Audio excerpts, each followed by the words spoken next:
Femi, what's up, brother? What's going on, man? How are you? I'm good. Good. What's going on? Not much. Just got back from vacation. Went away for a few days for my birthday. Got back last night, so Where'd you go? Bermuda. Had to make sure that I get here to hang out with you for a few. There we go. Yeah. They still have the scooters there, and They have the scooters. They have these cars called the Twizy. really, Yeah, you rent them and just electric cars. You rent them, and then they have another car now called a yo-yo. what's that? It's another electric car. The Twizy, it's 2 seats, one in the front, another one behind you. Oh and, wow. And then the yo-yo is you can actually sit side by side. Oh, that's pretty cool. Yeah, How big electric. is the yo-yo? Small or? It's a small car. It's like almost half. It's like a small car. Oh wow. It's like a small car. I would say almost half the size of a Prius. Wow. So it's a small car. Yeah. Tiny. When Tight. I went right before my daughter was born, it was 20 years ago, and we were Wow. riding around on mopeds. Mopeds, really. And it was just it was fun. I think it was like 45 minutes to get from one side of the From one island side of to the island to the other. Yeah. And it was crazy though. Yeah. We went 6 years ago or 7 years ago, right the year before COVID. Okay. We took the kids, and we they only had the mopeds and those Twizzies. So my wife drove one, and I drove the other one, and then we had the kids with us. So they were They were just riding along. they were just riding along. Yeah. So when Doing we what went, they do. When we went, we were all on mopeds, and it was funny. My sister-in-law just had like this. What you saw was like this big helmet. Really? We were just laughing about it. It was hysterical. Yeah. Just chugging along. It was just hysterical. Yeah. But I like Bermuda. I Yeah, really but do. it's nice. I think we were actually supposed to go to Turks and Caicos, Okay. and we canceled at the last minute because my wife was a little bit nervous about everything that's been going on with the planes for the last couple of weeks. Okay. And Bermuda only being like an hour 10, hour 15. She's like, you know what? I think I can stomach that. Okay. So That's all the flight is, an hour and 10? yeah, give or take, hour 10, hour 15. It's not a long flight. What's Turks and Caicos? That's like, I've been to Turks too. That's a few. I don't know, Couple maybe hours, like right? a 3 couple hours? hours. Yeah, 2.5 maybe like hours, 3 maybe? hours, give or It's not take. that bad. Yeah. Yeah. But the Bermuda Triangle, you got to be careful about that too. You when got to you're be flying. careful. Yes, you have to be Because careful. That weather is like crazy up there. Yeah. We the 3 days that we were there, it was like 68, like right under 70. So it wasn't too warm and it wasn't too cold. It was just right there where you could still wear shorts and t-shirt, and Comfortable. it was comfortable. Because the first day we got there, it rained. How expensive is it? It's not terrible, but I would say probably in all the places that we've traveled to, I would probably say it's in maybe top 5. Is it really? Yeah. Wow. Bahamas, I think, would probably be one of the St. Bart's would be one of the most expensive. Yeah, We went to St. St. Bart's Bart's expensive. last year for my 50th. St. Bart's, Bahamas, Bermuda is definitely top 5 as far as Really? like expensive. Yeah, We're stuff going isn't to cheap. the Bahamas in a couple of weeks, and I just remember the last time we were there in Atlantis. I think a pie of pizza was like $110. I remember when we went to Bahamas. Funny enough, and this was probably maybe 10 or 15 years ago. We had breakfast, Rich. I think the 4 of us maybe had bagels, and maybe one person had eggs. It was probably $60 $60 for 4 bagels and some eggs. That's insane. So it's not cheap, especially like you said with Atlantis. It's Kids are gonna go hungry that week, I guess. they're gonna go hungry. Exactly. I'm like, listen, I'm from Nigeria. I kind of dealt with this my whole life, so you guys need to One meal a day is right, good. exactly deal with it. Save your It's like crumbs. fasting. You're That's trying it. to mentally mess with them with their minds. That's So it, it's really cool. Yeah, when we went to Bermuda, it was a cruise. Oh, okay, We did nice. cruises because it was like a day to get there, day to get back. But you're in Bermuda for like 3 straight days. It was fun. I had a lot of fun in Bermuda. And then St. Bart's, I've been to a couple times, and St. Thomas is my wife was born in St. Thomas. Oh wow, okay. Yeah, so it's. My wife is actually from St. Thomas too. Oh, is she really? Yeah, I didn't know that. yeah. She's born in St. Thomas, and I always love the cruises as well. I always tell people, when you're thinking about going to an island, try to do a cruise there. At least you're there for the day, either a Get day the or 2 days. experience, However, yeah. you get a feel for the island. Now, if Sure. you decide that you like it that much, you can go back and actually spend a few days there. Yeah, because again, when you're traveling in those places, and I haven't, I don't do a lot of traveling anymore because of work. It's just so busy, and Right. it is what it is. But Right. You go to a place like St. Thomas, you could see it all in one day. It's not like you go to Macon's Bay, you jump on a boat, you go hang out, you snorkel, you do what you're gonna do. And there's not a lot to do, at least in my opinion, when you're there for one day. Like Florida, you can go to Orlando and you can.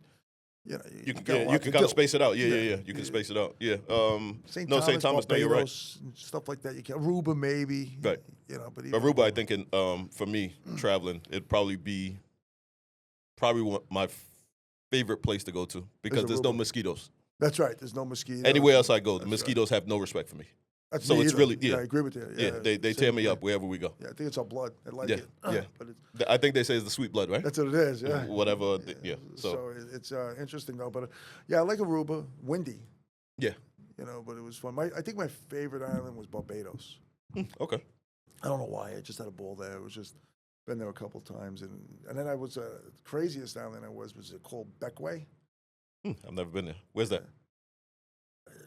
Tip end of the Caribbean. Really? Yeah, it was far, and it was.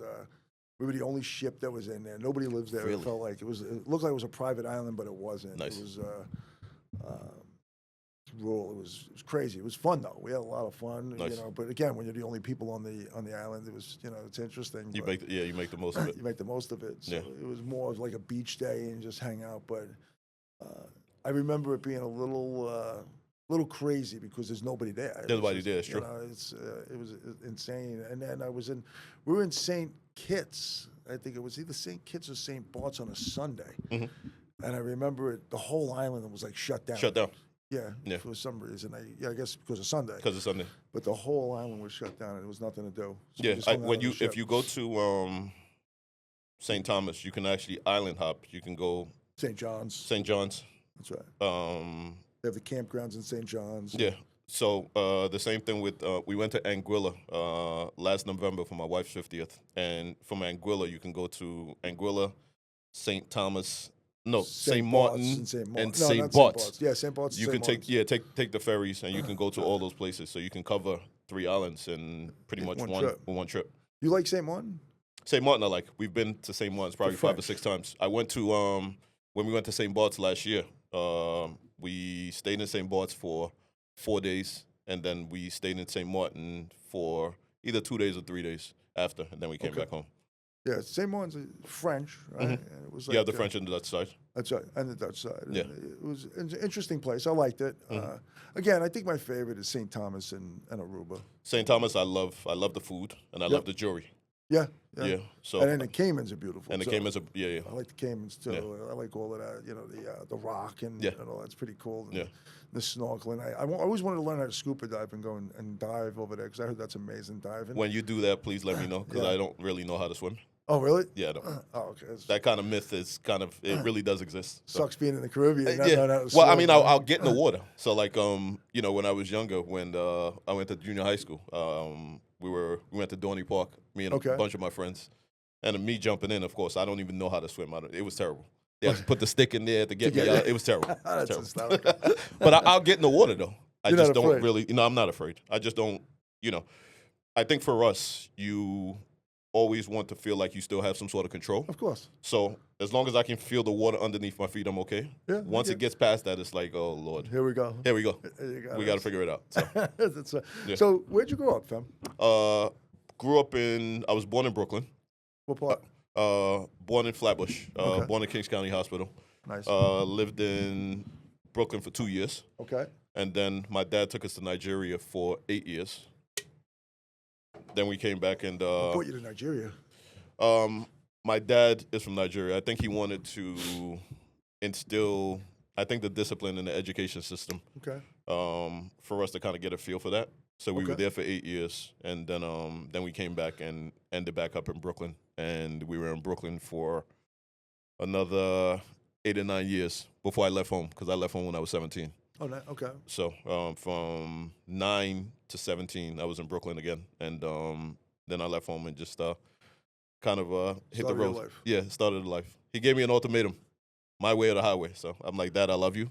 I'm going to get out there and try to figure it out. I'm going to take the highway. I would have been your way. So I don't want to take your way, Dad. I'm going to take mine and try to figure this thing out. That's awesome. Yeah. And then, so 17-year-old Femi, what are you doing? A lot of stuff I had no business doing. Okay. Kind of running the streets. You know, you're trying to figure things out, Playing the Rich. game. Yeah, you know, back then you grew up a certain way. You think that you have everything figured out, and you know, in theory, we really don't. But you kind of get out there and you just have to kind of figure things out as they kind of come. And you know, by the grace of God, knock on wood, 33 years later, 34 years later, I'm still around. God bless. Yeah, God bless. Because a lot of my friends, you know, that left from around that time, a lot of them are dead. Dead, some are in jail. So I was very fortunate. Wow. That I came across a lot of things and just kind of navigated and figured my way out. Just a smart one, able to get away with it. That's it. Able to get away with it, thank God. Clever one. Yeah. And that's what I say. It's funny. I tell people that when we grew up, we were the type of kids that were able to jump on the baseball field at Shea Stadium, smack the pitcher in the ass, run across the other side, and then be able to talk yourself out of it. Talk it, right?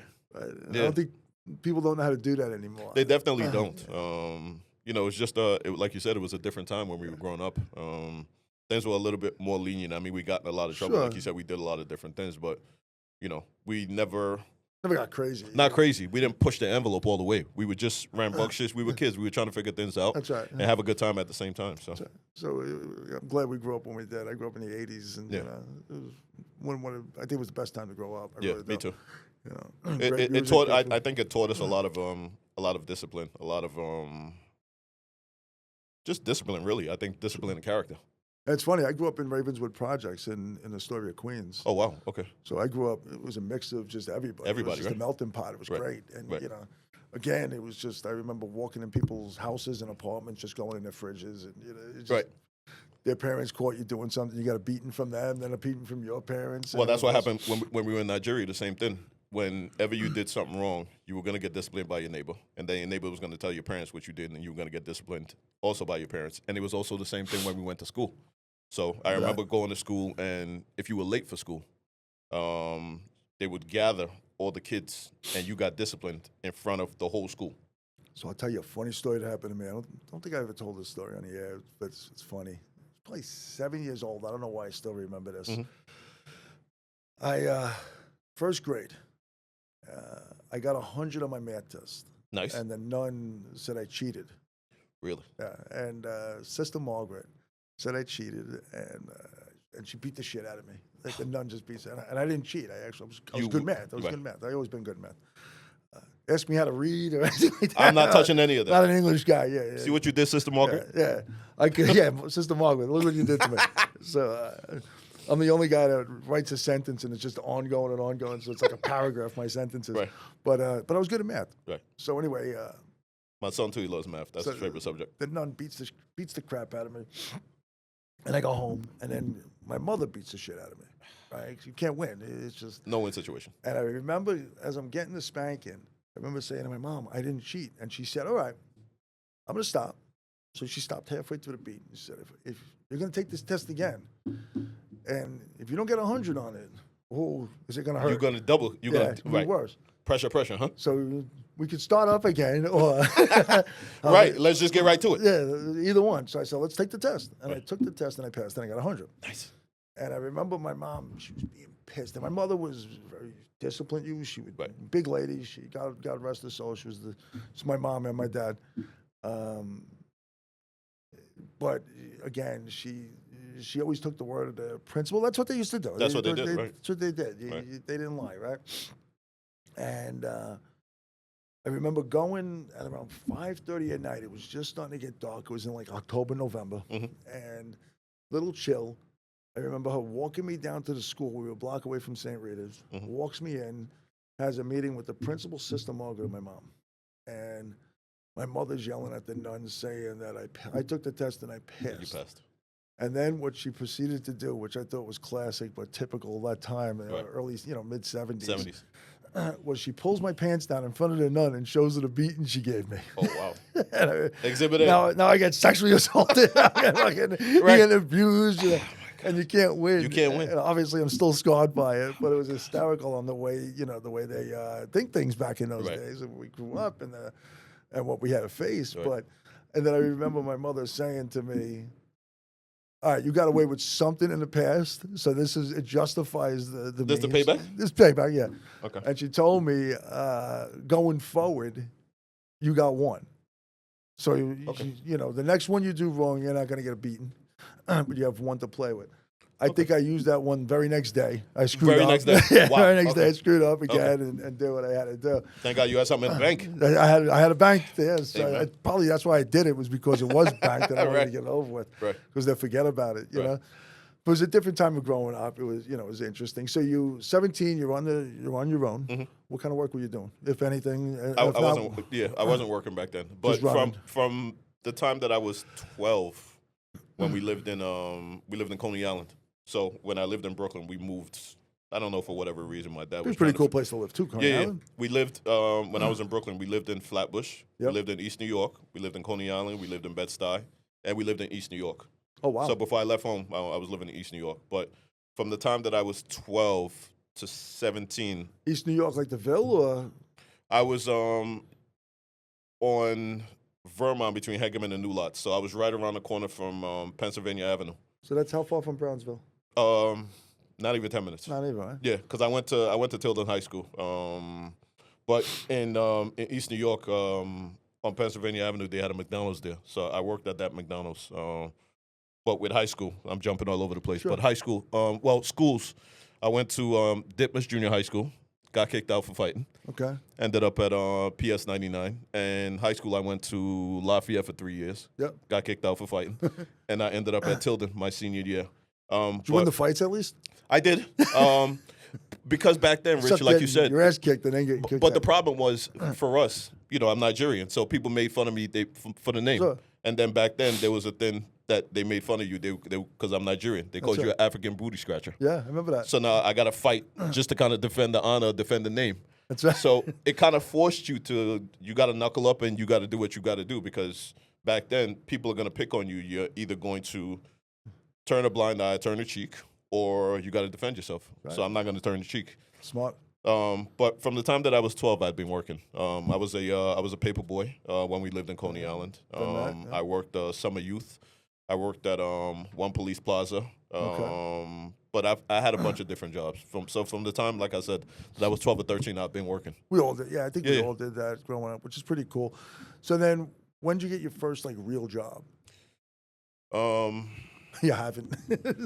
I worked at Dr. J's, which was a sneaker store downtown Brooklyn on Fulton Street. That's right. So when I was going to high school, I was working. So by Metropolitan, Metrotech. Yeah, right downtown. Yeah, by Metrotech. You're absolutely right. So for me, because we grew up, it was 5 of us. Is that what got you into sneakers? Or Yeah. was that before that? That got me into it because I couldn't really afford the sneakers, and my dad wasn't going to buy me the sneakers that I wanted anyway. So Were the Jordans out yet or no? The Jordans were out, but my dad wasn't buying me. He was buying me. So you're talking about the 80s now? 80s, yeah. Okay. Because remember, I'm born in '74. So, but from junior high school all the way up, you're talking early part of the 80s. Yep. But my dad would take us to Alexander's on Flatbush Avenue in Kings Plaza, and that's where we did school shopping. So back then, when we were buying sneakers, Keds, you had the Puma Nikes. Wickeds, if you got Keds. You had Kangaroos, if you were lucky. Yep. And they would staple the sneakers together so that you wouldn't steal the sneakers. That's so right. you had to kind of put it on, try it on, and kind of hop around the store like a damn bunny. Yeah, I remember that. But everything that I wanted, my dad wasn't going to buy me. So I think that just kind of made you able to work. It motivated me and kind of pushed me to go to work, to kind of get out there and get the things that I wanted. So that's you're just working kind in of what I Dr. did. J's, and what were you doing there? Just managing or just selling? Stock boy. Yeah, stock boy and selling sneakers. So I think the sneaker thing kind of started from then. It started a little earlier on, but I really wasn't as focused on it back then. Okay. But when I started working at Dr. James, then I started paying attention to it just a little bit more and wanted to kind of get out there to buy the things that I wanted. And I think that's what kind of pushed me into, I guess the sneaker thing now, as big as I'm into it now. That's pretty cool. Yeah. And then how long, what'd you do after Dr. J's? That was like 17, 18. I'm trying to remember what I do after Dr. J's. Well, let me ask you this. When did you get into real estate? Real estate I got into when I was 28. Oh, so you were young. Yeah, I was 28. So in between that, I did, I was a messenger. I was actually a messenger. I worked at a World Trade Center. The first time when we had the bombing in the basement, I was there too. I was off that day.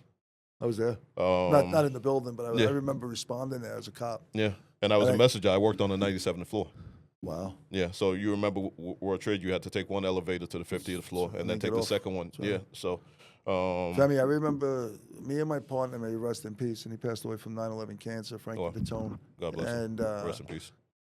I remember standing down there because I don't know why we got called down because we were housing cops at the time. But they called us down. They mobilized us down there for, I think, one night. And I remember looking at him and saying, Frank, they're never going to take these buildings. There's no way they would take these buildings down. Right. And then I remember in 2001, obviously, I'm retired from the job. And we briefly I was doing medical billing then with 2001. Really? Yeah, I was working at Winthrop Hospital when the second one happened. It was horrible, obviously. Yeah. And then I remember I talked to Frank. I think that was the last time I talked to him, and he said, "Boy, we were fucking wrong." But you never thought your mind. You don't have the foresight. I don't think does. Hindsight is 20/20, and it's like the furthest thing from your mind. Who would ever think? That's right. But because there was some people. Yeah, there were a lot of people. You were there in '94, right? Yeah. It was '94 or '93? 93, I think it was, because I left high school in '92, and then I started working. Yeah, I was working in the city. Yeah, I was a rookie on the job. I was a rookie cop, and I remember being down there, and I said, "Looking up, you're looking at because it was so big." It was so big. Yeah, it was huge, and I remember the lobby of the Trade Center was just huge. It was, and the pillars were just the size of office buildings. Right. Remember that? Yeah, I remember. And you're sitting there. I remember being in the basement going, "There's no way. What can possibly go through your mind to think that a car bomb would bring this down?" Yeah, it's insane. It's insane. I mean, there were a lot of people, like you said, you guys getting called down there, and you guys are housing. I knew people that worked in or lived in Long Island that got called down. Because there was one girl that I was working with when I worked medical billing. I was working in Great Neck at the time. Yesenia Yelpi, I remember her name. Her husband, they lived in Great Neck. He got called down. And, at that time, they called everybody. They were mobilizing and trying to figure it out. Yeah. He never made it back home. Oh, it's for 9/11. From 9/11. Yeah. So you remember just all those different things. And, just some of the things that we went through when we were younger. There were certain days that you were thinking of going left, and for whatever reason, you went right. And then you see what happened. So it's just, it's insane. It really is. It's horrible just even thinking about that. And to even think about it was, God, how long? It's 24 years now. Yeah. Imagine that, 24 years. So it's insane. It's insane. How time, just goes by. Yeah. So you get into real estate when you're 28. When I'm 28. What does that look like? Where'd you start? I was working at what company? Yeah. Worked at started at a mom and pop actually. So my first year for getting into real estate, I wanted to have the inside track because I was looking to buy a house. So I got licensed April of 2002. Found the house in May, closed in July. Okay. So 3 months later, closed on my first house. Exactly a week after I closed on that house, I got laid off from work. Oh, wow. Exactly a week later. So this was July of 2002. My son, who you know, is 2 months old. My daughter's 4. And I got this mortgage that I need to pay that's due in September. Jeez. So it's terrifying. Yeah. So you're trying to figure it out. And there was some of the people that I worked with from the place that I got laid off from. They said, well, your first payment isn't due till September, so you have enough time to sell the house. I'm like, it really shows how short-sighted you are. That's right. You have no idea what my background is and what I've been through. So one way or another, I'm gonna figure it out the same way that I figured everything else out in my life. And that's what I did. We figured it out for that first 6 months, less than a year. You don't mind me asking, what did the bride do? What did your wife do? She was a paralegal. Okay. Yeah, she was a paralegal, and so we had cash coming in at least. Yeah, we still had some money coming in, and we just had to kind of tighten everything up at that point. And I was looking for work, so I was getting some unemployment, and so like 6 months. Right? Yeah, I had gotten licensed, lost my job, and now I'm home with the kids. Okay. While my wife was working, and I'm still trying to look for work. So I would be home with the kids in the morning, and my wife would go. She was 9 to 5. When she got home, I would leave to try to go out to try to do some real estate. So I was doing real estate between like 6 to 8. and I'd gotten a job working at Cablevision. Okay. And I was actually working out here. I was working in Melville, actually, and we lived in Valley Stream. Oh, wow. So what I was doing was, and I did this for 2 years, working at Cablevision from midnight to 8:30, get home at about 9:30 or 10 o'clock, try to get some rest with my son, who's less than a year old at the time. Get to the bus stop to pick my daughter up at 2:30. So from 2:30 till 5:30, I'm home with the kids. My wife gets home, I'm out the door. From 6 to 8, I'm doing real estate. I get home at 8:30, eat, shower, go to sleep, wake up at 11 to be at work at midnight. And I did this for 2 years. Wow.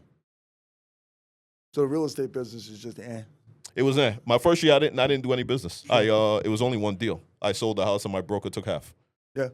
I didn't do anything my first year. No, I had no idea what I was doing. There was no training. There was no guidance in that first year. So I'm just out there kind of trying to figure it out. So I think, when you're working at the mom and pops, really any company that you work at, if there's no training, it just makes it a lot more difficult for you to try to navigate and try to figure out what am I good at.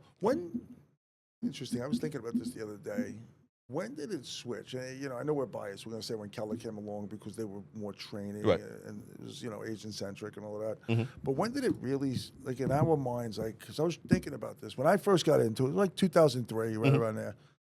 I retired from the police department on September of 2000. So I wasn't even on for 9/11. You weren't even, right? Yeah, I was retired for that. And then I remember, the only thing I remember about 9/11 was, not the only thing I remember about it, but with the real estate world, which is what made me get licensed because I was working for my aunt at the time, was how cheap apartments were downtown. Right. And how the opportunity was to buy. I remember a 3-bedroom apartment in the city down by Wall Street. Was, $300,000.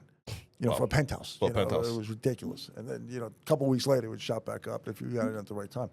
But there was so much uncertainty at that time, Rich, that there was so much. You couldn't do it. Yeah. You didn't know what you wanted to do. You didn't know if you were going to be able to make it another day. Everybody was just so you were so nervous, and it was just so nerve-wracking.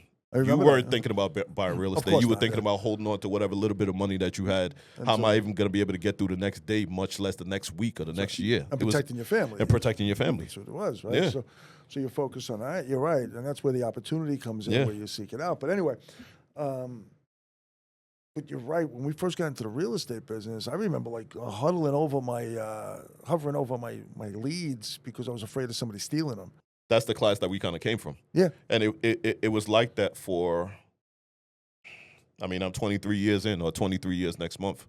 It was like that, I would say, for the first 10? At least 10 to 15 years. Probably, right? So when you look at the way that it is now, where everybody's sharing information and sharing, it's like, this is not the world that we come from. So is that like this? And again, I don't know. Is it like this? Because I just know Keller, right? Mm-hmm. So I started out at America's Bravest. And I tell the story, if I didn't, if something didn't happen there, I would still be America's Bravest, right? I'm not a guy that likes to move around. I'm the same way. Right, so, I moved around a little bit, but I was trying to find... You find your calling. My niche and my calling. I left that company, went to Remax. I was at Remax for almost 2 years. Okay. Left there, went to Douglas Elliman for 7. Oh, I didn't know you were at Douglas Elliman. I thought you were just at Remax all the way up until Keller. Douglas Elliman. I actually worked down the road from where the office is now. I was there for 7 years. So... What made you come to Keller? Linda. To be honest with you, Linda. I don't get any of the credit. There was something that she said that resonated with me because the first time when I sat down with them, when the office was in 1-800-Flowers, I wasn't at that point. I wasn't ready, and the same thing that you do. I'm a creature of habit. I don't like to bounce around. Me too. Yeah. So when the opportunity was presented to me, then I wasn't ready. Okay. And for me, I don't like to get settled into a place and I got to pack all my stuff up and then I got to go somewhere else and then I got to kind of recreate everything. It was just, for me, it was too much. So I kind of put it in the back of my mind. I said, I'm not doing this. When I left, because Jeannie and I and my team were in Bayside. Mm-hmm. And when we left Bayside, we were going to Remax, most likely Remax at Element, you know, and if they would have had me, I'm sure they would have. But of course. But I remember Jeannie coming to me and saying, "Look, let's just stay put. Let's stay at Keller, and we ended up going to the 1-800 Flower Building. That's how we ended up in Long Island. Yeah. Oh, really? Oh, from Bayside to Carl Place. Wow. Right there. Okay. And again, all my business was in Bayside, really. Bayside, Whitestone. You know, I did a lot of stuff in Queens. Right. And so when we made the jump, we just knew Keller Williams, and I was one of those guys that don't like change. Right. So Jeannie was the reason why we really stayed. She's like, well, look, nice. you don't like change. You're not going to do well. It's going to take us 6 months just to get acclimated, right? And just to put everything back and all of that crap. You know, we had a lot of listings at the time. It was Right. still a buyer's market. Right. I think when we went over to Carl Place, we brought over something like 80 or 90 listings. Really? It was ridiculous. Yeah. And we had to, put them in, but we knew Keller, so it wasn't that big of a change Right. as if we would have went to Razek and went to Remax. What Right. Remax were you in? Remax West in Valley Stream. Oh, you were in Valley Stream. That was Valley Stream. Okay. Yeah. And I lived in Valley Stream, so it just it was easy. So, first everything company I happens was for a at, reason. I was in Elmont. First company that I worked at. Like I said, I didn't learn anything there. I love that area, Elmont. It's such a great. How's Elmont doing now with UBS? That whole area is doing a lot better. You see the prices have shot through the roof in that whole area, and everybody kind of coming in from the city, and people coming in even from out of state just to be in that area. And if you have anything there, whether it be Airbnb or anything that you're looking to sell, you're getting top dollar for it because people they're paying for the opportunity. So I had lunch with I guess it's John Ledecky, the owner of the Islanders. Oh, nice. And one of the things he told me, I didn't take his advice. He's like, buying Elmont. And this was, I think, right before, or they might have just moved to UBS. Really? And he's like, buying Elmont. And I was like, John, I don't know. And he's like, no, buy. And boy, I regret that one. I saw him at the Garden maybe a year and a half ago. It was the last time I saw him. And he said, you take my advice. And I just walked away. And it was just like, oh man, that's what makes them and me, right? Yeah. They know where the where it's trend gonna go, is, where the trend is, right?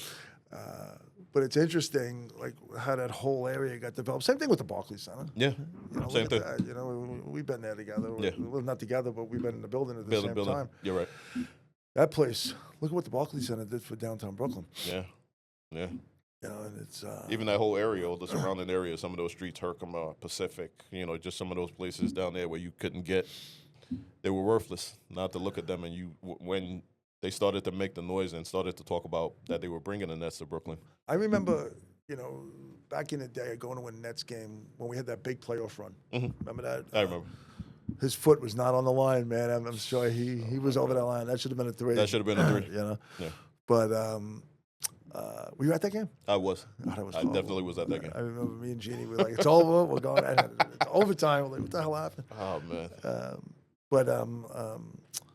That's the most exciting that building's been. Yeah. In years. And that was right after COVID. Yeah. That brought that place alive. It brought it alive. Right? Yes.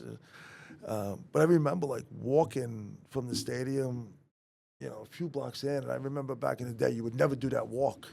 Definitely wouldn't. Yeah. Especially at 10, 11 o'clock at night, you wouldn't do that walk. Red Hook being down the block, and no, you weren't. You weren't doing that walk. Yeah. And doing it and being like, this whole area has just changed. It's good. It's good for it's good for everybody around there, obviously, and it's. I'm excited. I think it's always a 50-50. You'll look at some of the older folks or some of the people that were kind of trying to make a staple or footprint in that area, and then the real estate starts to go up. You have the eminent domain, people getting bought out, and then you have certain people that can't afford to stay there. That's right. So from that standpoint, but when you look at business and you look at real estate and just how everything is always going to progress, that's just the nature of the beast. That's right. So it is what it is. It's certain things that you can't control, but it's like I think as long as when you're putting up some of those new constructions, you still have certain things that are affordable for some of the ones that can't afford some of those market rents. I think as long as you have that, you have a little bit of a balance in a sense. So. But I don't think we'll see that again for a while. I don't think so. Yeah, I think those days are over where you're gonna have that opportunity again. That's true. I was telling this, I really don't want to get too much into it, but I remember when Harlem was first coming up. It's true. And we bought in Harlem, and a lot of money there. Yeah. And I was just telling the story, I think it was yesterday or the day before, you can buy buildings very, very cheap. I'm not going to tell you how much, but it was cheap. I could just imagine. And well, I remember, you take it, I'll take it all the way back to, from what I'm hearing, the 70s or the early 80s when I think they were selling brownstones for like $1 or something. You could have got them in the 2000s, the same thing, because you had it with the HCR back then. Yeah. And then they were doing the construction loans, and you could use your own people to do the work. And it was like low, if any, with the financing. It was insane. But they offered it to the population first. They offered it to the neighborhood. To the neighborhood, right? Yeah. And this was really interesting that the neighborhood, and coming from, like, I don't want to say poverty, but coming from like a poorer area where I grew up in Astoria, right. I get it. You're very untrusty, and with the money that you got, you want to keep. You're trying to hold on to it because you don't know. I think just how we grew up, and I think our mindset, you always think somebody's trying to get over on you. Exactly right. At least that's how I think. It's exactly right, and that's what happened in those areas where they went to the locals first and the population first. Nobody trusted it because it's too good to be true. When it's too good to be true, it's not true. It usually isn't. Yeah, you're getting suckered out of your dollar. Right. And and they thought the construction costs were going to be this, and it was shanty or whatever it was. Right. And at the end of the day, I think they said that mostly the people that own the buildings were like people like my aunt and people at that level that went in and bought the brownstones up. And I think it was only like 10% of the locals actually got it. And it was all the zombie buildings. And, you're talking about the millions and the millions of dollars that grew it. It's a shame. It really is. It's a big shame. I mean, really like I said, if we're going back to early 80s, I mean, I was 10. I wasn't even 15 years old. So you look at it and you see what the real estate turned into. I mean, you see some of the movies like the New Jack Cities and just some, what's the movie with Christopher Walken? I'm trying to remember. King of New York. King of New York, that's right. You start to remember some of those things and how everything was kind of set up back then. So it's like, it's like hindsight is 20/20. You don't have any idea, but I think if you come up with a business background, then you're like, you know what, there could be opportunity there. But a lot of us weren't. So what could we do? That's one of the reasons I'm looking at Indiana now and areas like that because that's where I think the opportunity. It's not New York anymore. It's obviously outside. Oh yeah, New York is finished. Oversaturated. Pretty much, yeah. Right. So you're looking in that angle. It was funny. I was in Indiana last summer. Not funny. I was there for a funeral, and I went to my cousin's house, and they said something along the lines, "Do you have any corn?" And he said, "Go across the street and pick one." Like it was a house, and then just acres and acres and acres of land, and it was just like, it was ridiculous. And my cousin Jimmy was a pilot, so he bought it so he could land a plane on his property. Yeah, so because he had he had his private plane that he built and all that. Stuff. And so he bought that house just so he can fly in and out, and that's a great feeling.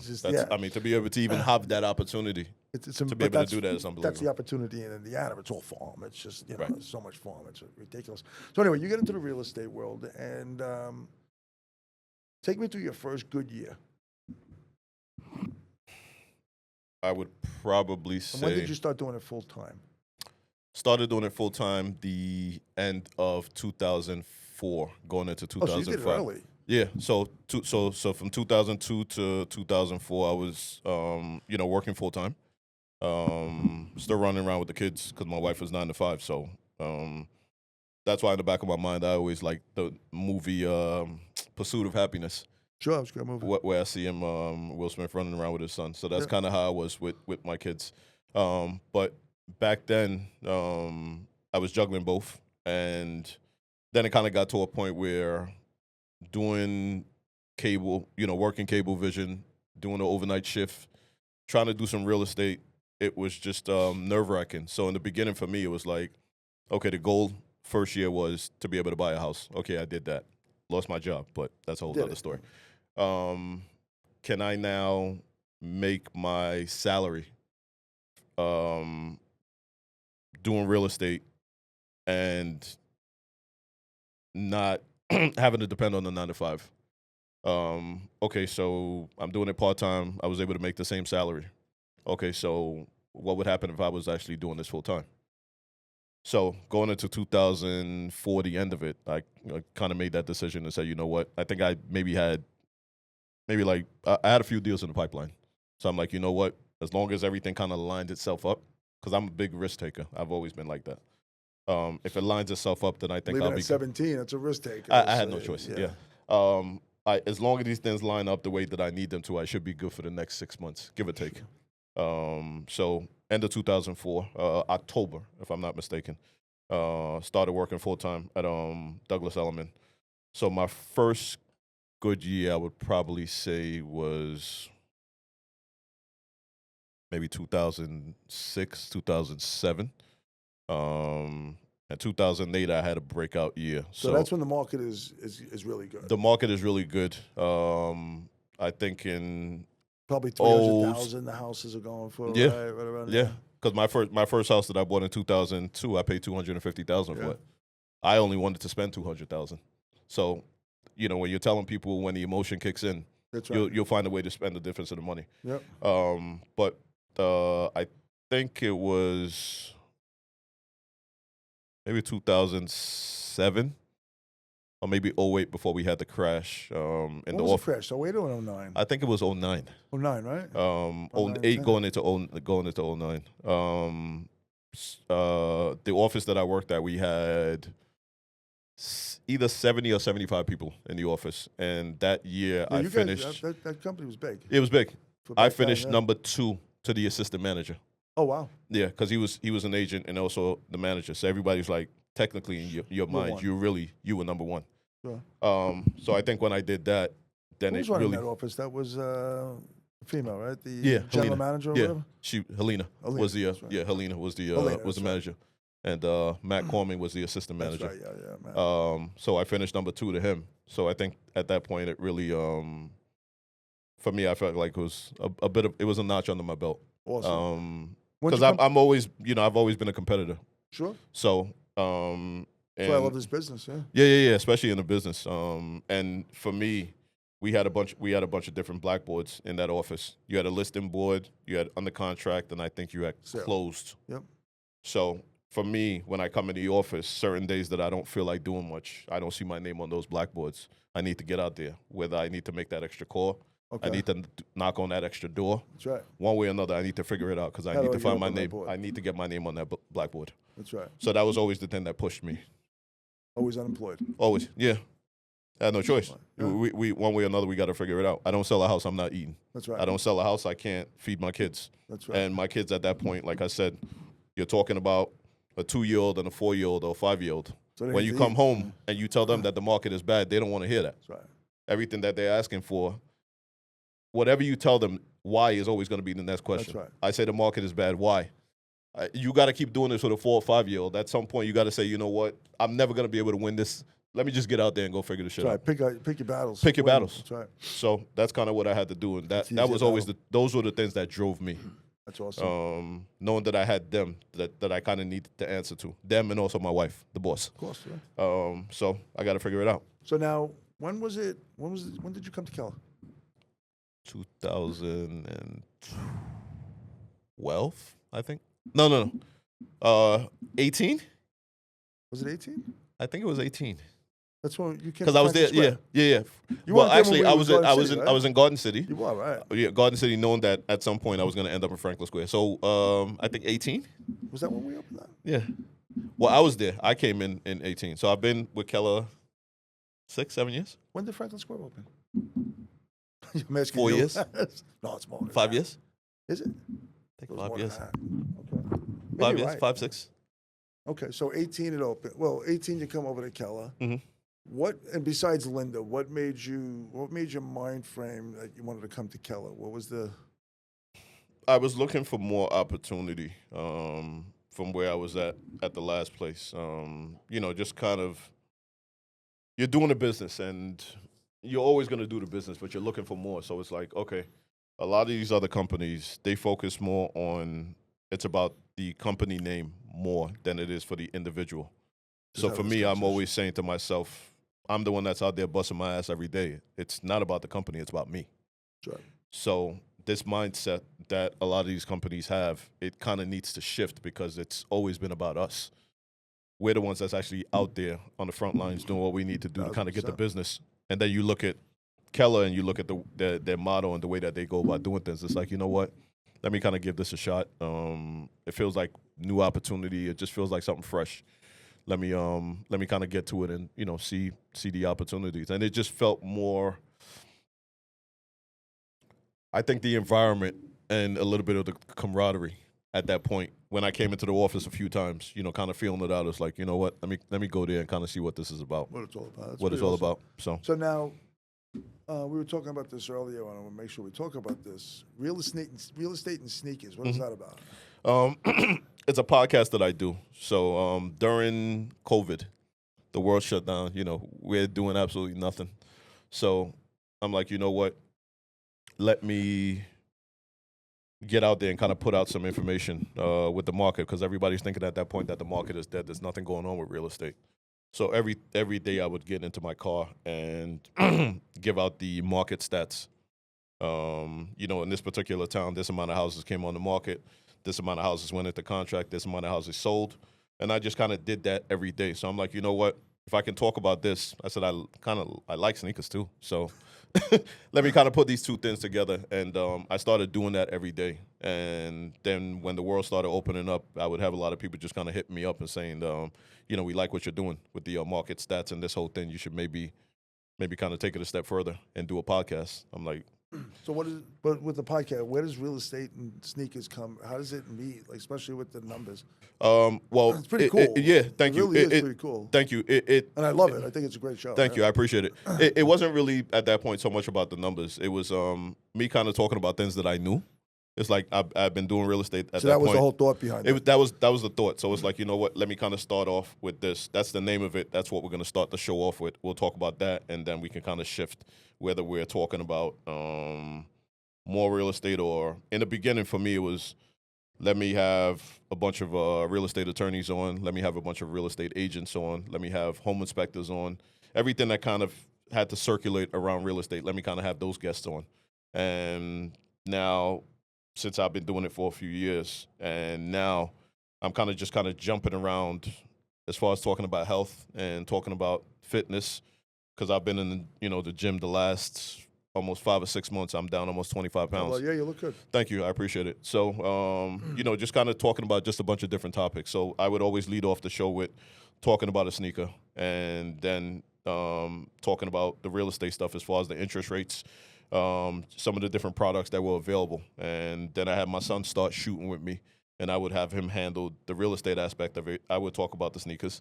And then awesome. then we would bring the guests on, and, somebody that has something of value to talk about is always who I want to kind of sit down with, whether it's someone that's talking about credit, talking about business credit, talking about fitness, talking about vegan life, talking about different diets. So I just kind of try to play around with it. And yeah, I love it. I think the show's thank you. Awesome, I appreciate it. I just kind of put it out there for people, and whoever likes it, and those are the people that I'm kind of looking to cater to. And we're just kind of pushing it on and having a good time with it. So where do you see your 2025 going this year?